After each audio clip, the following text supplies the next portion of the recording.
Why, hello there, ladies and gentlemen, boys and girls, children of all ages. My name is DB333, and welcome back to Hearts of Iron 4 Kaiserreich as Serbia. Now, last video, we didn't do too much. It was very much a setup episode for better and brighter things to come. Come. Anyhow, now that we got our juvenile jokes out of the way, we finished up our rural credit banks. I think from here, immunizations and literacy seems pretty good to me. So get more of monthly population and all that going. Sounds wonderful, honestly. So, despite decades of rural education funding, the inhabitants of the Serbian countryside remain largely literate, nor are they provided with basic healthcare and livelihoods.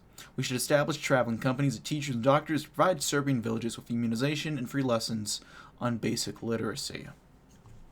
That works for me. Oh, there goes Black Monday. That doesn't work very well for me in contrast. I'll be honest. Yeah, ooh, yeah.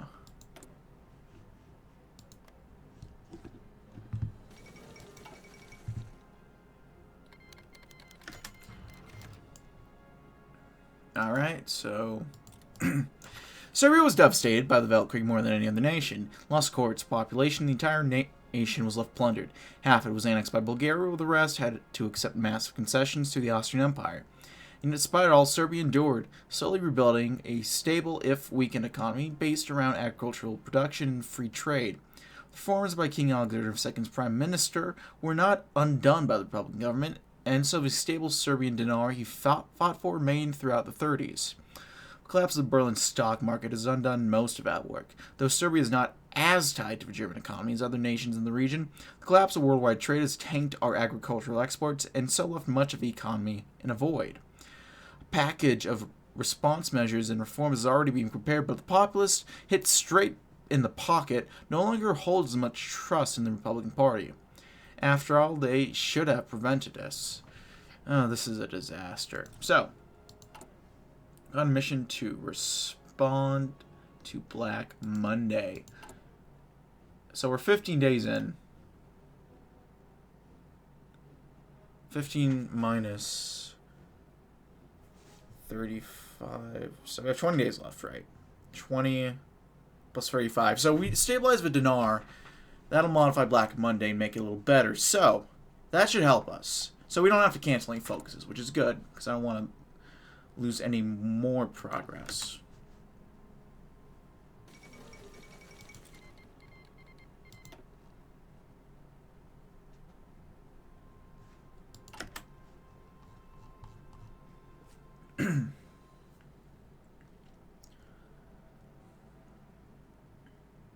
So, we got some rural economic development stuff we can do. Building slots in Kosovo, Morava, Belgrade, or Crna.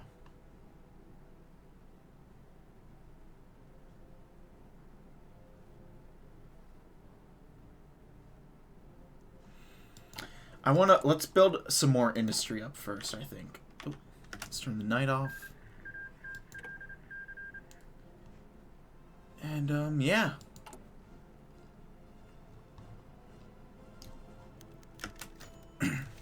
The right wing of a Serbian political spectrum, beyond the People's Radical Party, the agrarians, is mainly composed of monarchists, and among them, two movements are most notable.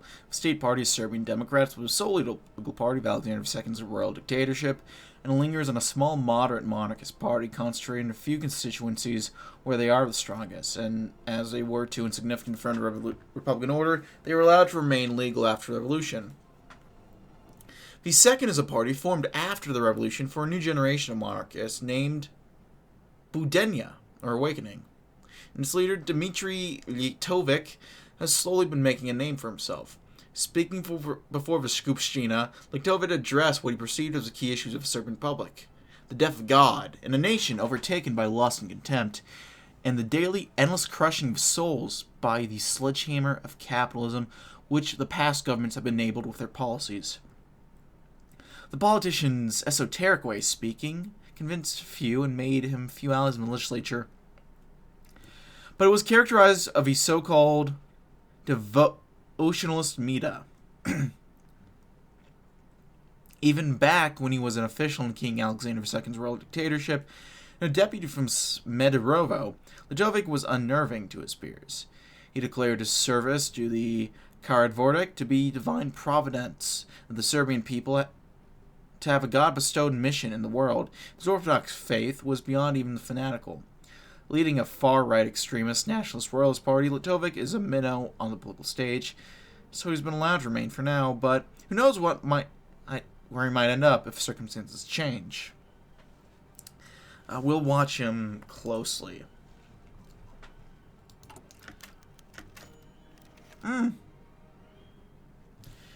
Once again, the law enforcement of the Republic has been mobilized after reports of a committed high-profile murder. And this time it only took a few hours before officers in Kragujevac remembered a horrifying sight in the poor districts of the city. Several officers from the Serbian army, relieved a few years ago because of our suspicions that they belonged to the White Hand, stabbed and hanged by their feet publicly. A few children playing football around the block explained that some strange-looking men hanged them there not too long ago. Only the dimmest failed to realize who was behind these murders. Not only was the major a respected member of the Serbian Cultural Club and the secret organization behind it, but he was also the brother of Radoje Knežev, a commander of the Serbian Air Force, a leading member of the Republican Party, and of a conspiracy. While the military is understandably silent about the events, and Knežev merely expressed his solemn grief at his brother's death, it's almost certain that these assassinations were made as an act of righteous revenge. And again, much like everyone expected, the police closed the case a few days later, stating that, quote, the investigation will pause for the time being as no possible suspect has been found. We are a stable democratic republic. Please believe us. If you can keep it. If you can keep it. God damn, I have stuff in my throat. I don't know what's acting up. Hold on, I gotta get my water bottle. Ah.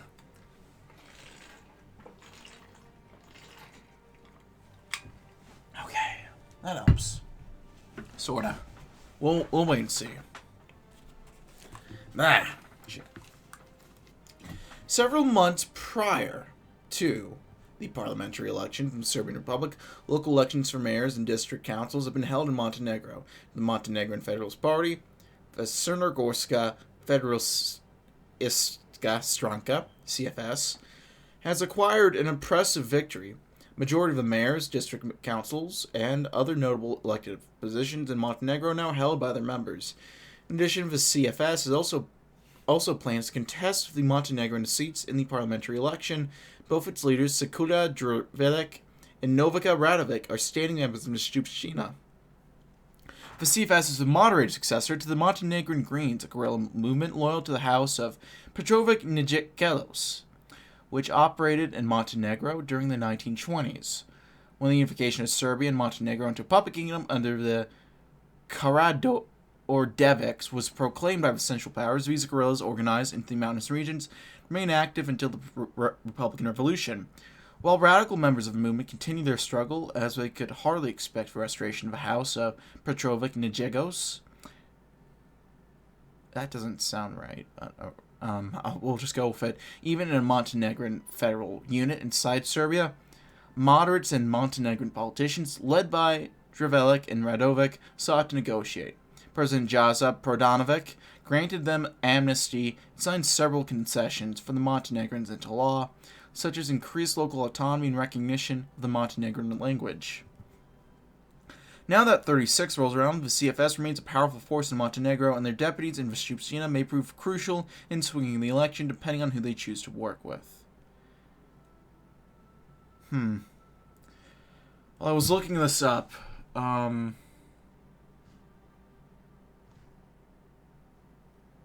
The Socialist Workers' Party is apparently very, very complicated path to get to work properly.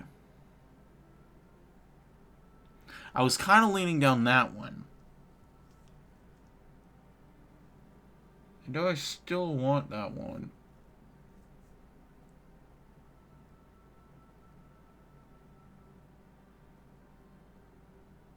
I don't know. I think for now... You know, let's say they negotiate with the socialists for federalization. Why not? We'll give it a shot. This might go horribly, I fully admit, but it might not. And that would be nice if it didn't.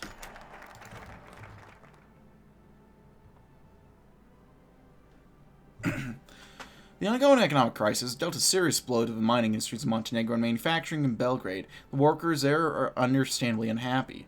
This creates a potential radicalized mass for the radicals on the left to take advantage of and build their support with, the Socialist Workers' Party. Its call of labor empowerment is attractive to the average Jovan out on the street. Is that a play on average Joe? I like that if it is. They compete for this niche within the Socialist Party of Serbia, however. Reformist breakaway via SRF, composed of its moderate wing, which generally serves as a mediator between the Republicans and the Socialist workers. Though still inherently socialist, they believe that material conditions in Serbia are not fit for revolution, that socialism can instead be achieved through the parliamentary process. To which side will this mass bend to?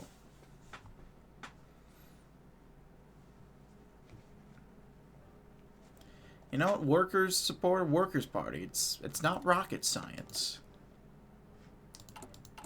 Let me go ahead and check. So, actually, if we don't respond, the socialist workers will gain support. So they already have a plurality, though. Okay, what's going to happen if we don't do it other than that? Well, if we do that, we get political power and stability. That would actually be nice. No,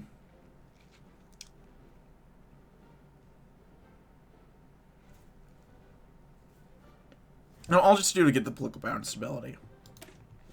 The stability of the dinar, ensured by Prime Minister Vojislav Velkovic, it's always been Serbia's primary economic asset.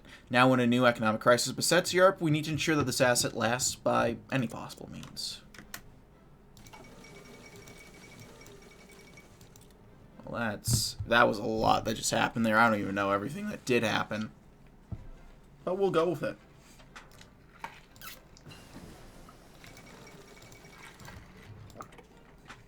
International Congress.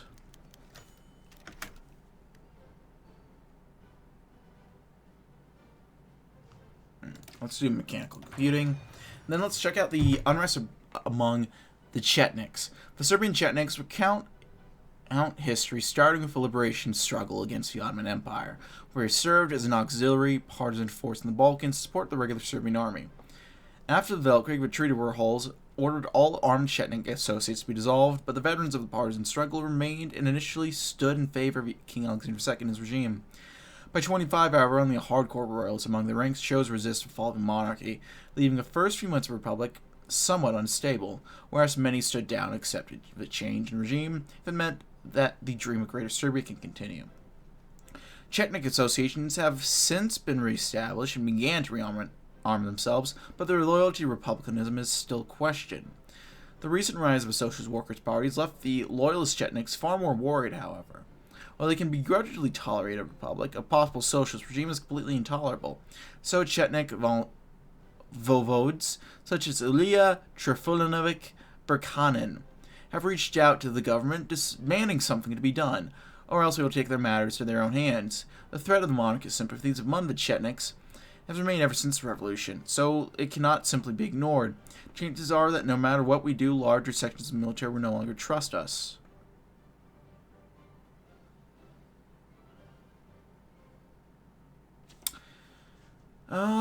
They're a threat. Start pressuring them.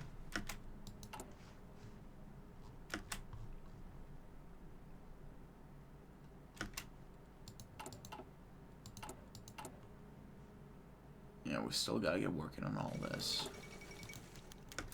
Oh! I almost clicked that event. That was close.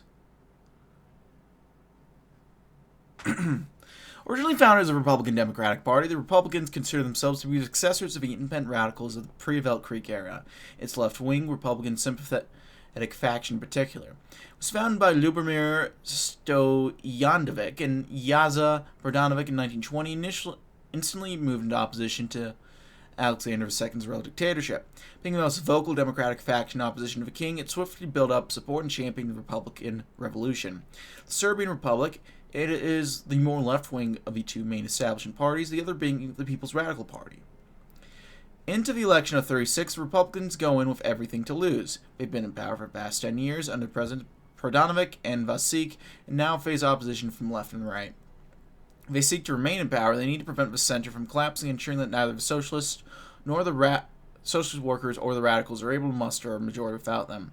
What will be the strategy in this election? So this is like our Comey moment, where we decide to stick with center, attack the left or the right. So, with that in mind, we're going to attack the right. And for the record, this might be a horrible idea. I might have to redo some stuff and load up and I'll do something differently. And if that happens, well, I might still be seeing this. I'll upload it to keep the question open, but yeah.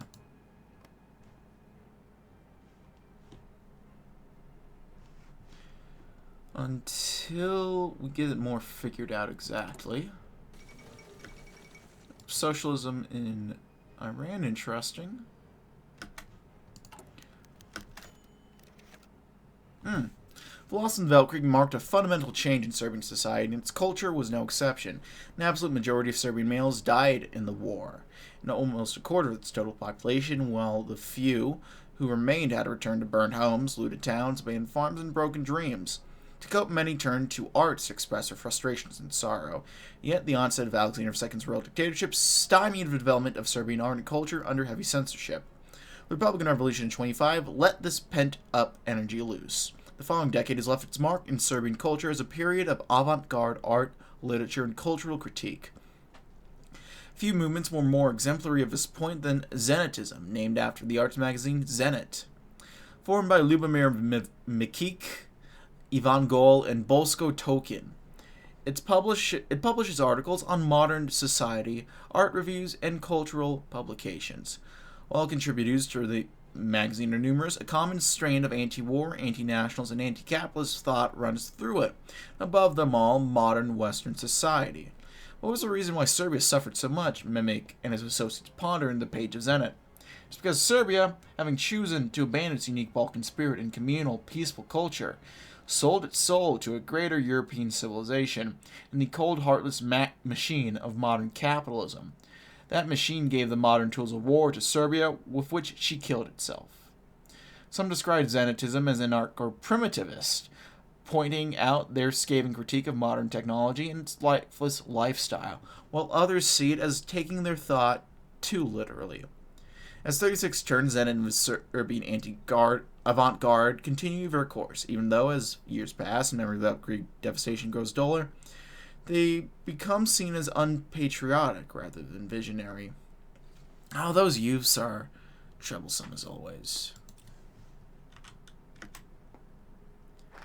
Till then, we've found mine. We have stabilized the dinar. Get some local power and some stab, which will be very nice. And then, what now? We might want to modernize Belgrade. Let's go and modernize Belgrade, methinks. Well, the capital has recovered from the destruction of Veltkrieg, Belgrade remains relatively underdeveloped compared to other European capitals. More effort and investment are required to bring this great city into the modern world.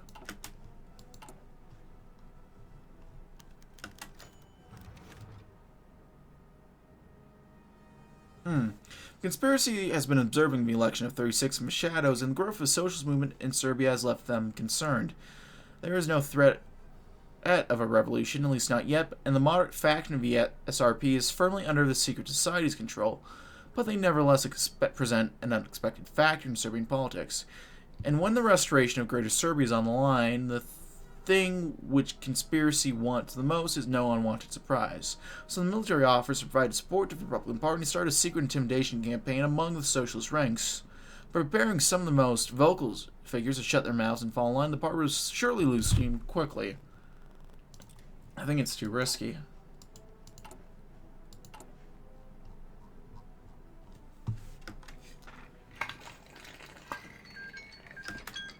So right now we have a popular front, it seems. And I'll go for a little longer, why not?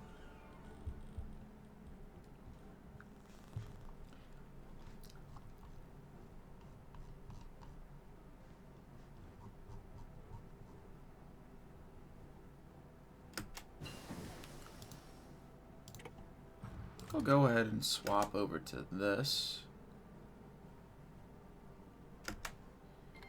We're still lacking command power, but I'll go ahead and get some... maybe some manpower with our political power. Let's get a better artillery. 3/4 of the Serbian adult population are engaged in agriculture, and the absolute majority of them are subsistence farmers, only barely growing enough food to support themselves and their families. The economic crisis has thus impacted these farmers severely. Many racked up debts in the months following the stock market crash, lost their homes as a result, while others struggle to support themselves with the little land they have.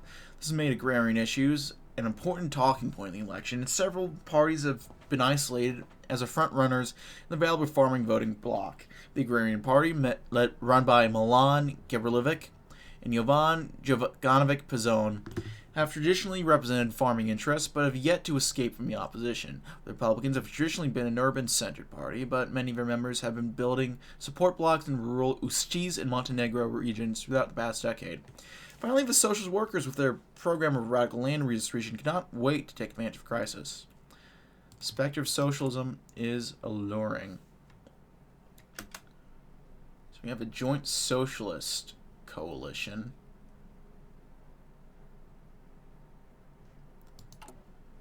So the elections are going to be over in October, it looks like.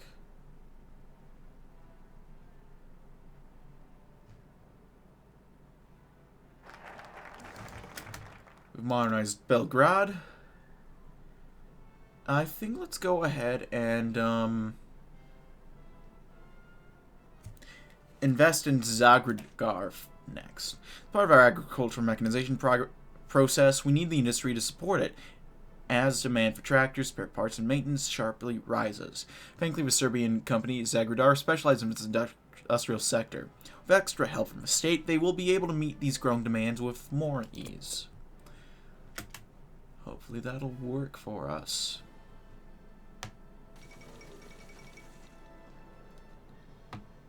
Ooh.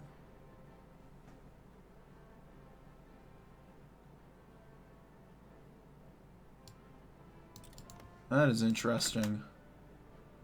I don't really know what that means, but it looks a little...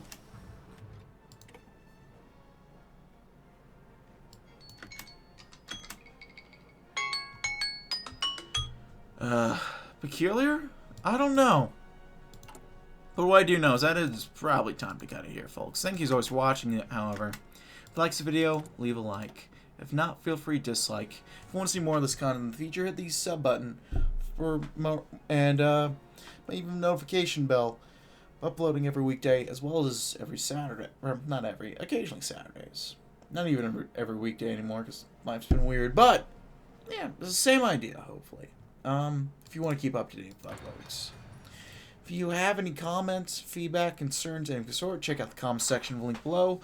I read all the comments I get, and I appreciate any feedback you might have for me. If you want to chat, play games, anything of the sort, check out my Discord. If you want to send bucks my way, I have a Patreon. If you want to see me do stuff live, I have a Twitch. All which down in the description box below. Now that's really it for now, folks. Thank you for watching. My name has been DB333, and I'll see you next time. Goodbye.